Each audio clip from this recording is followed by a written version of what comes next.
বলেছি যেদিন গুটাবো সেদিন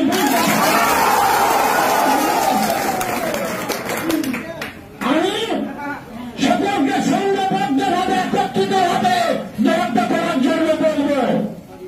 অনেক ঘাটের জলে পেতে আছে,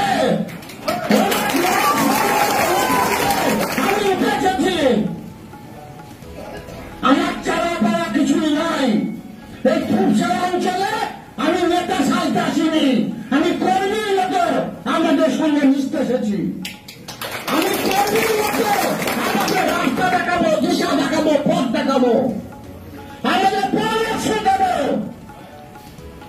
আপনারা সেভাবেই চলবেন। আমি পরামর্শ নেব আমাদের যুবরাজ অভিষেক বন্দ্যোপাধ্যায়ের কাছে, আমাদের মাননীয় মুখ্যমন্ত্রী মমতা বন্দ্যোপাধ্যায়ের কাছে, বীরভূম জেলার অভিভাবক অনুব্রত মণ্ডল মহাশয়ের কাছ থেকে। তারা যে দিশা দেখাবেন, যে পথ দেখাবেন, সেই পথে আমি চলব।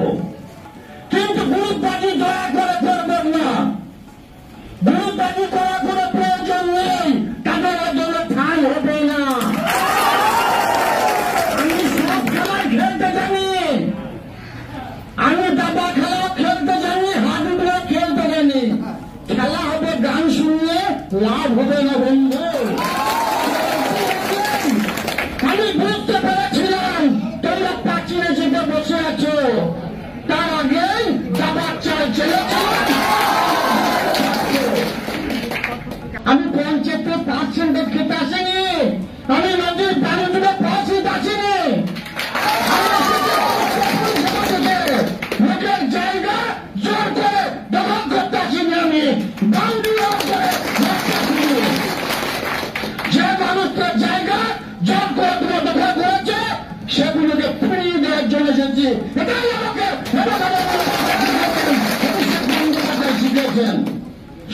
আবার বলছি, অনেক ঘাটের জল কিন্তু পেতে আছে, পাঙ্গা নিতে এসো না। আমি চুরি করে বসে নাই,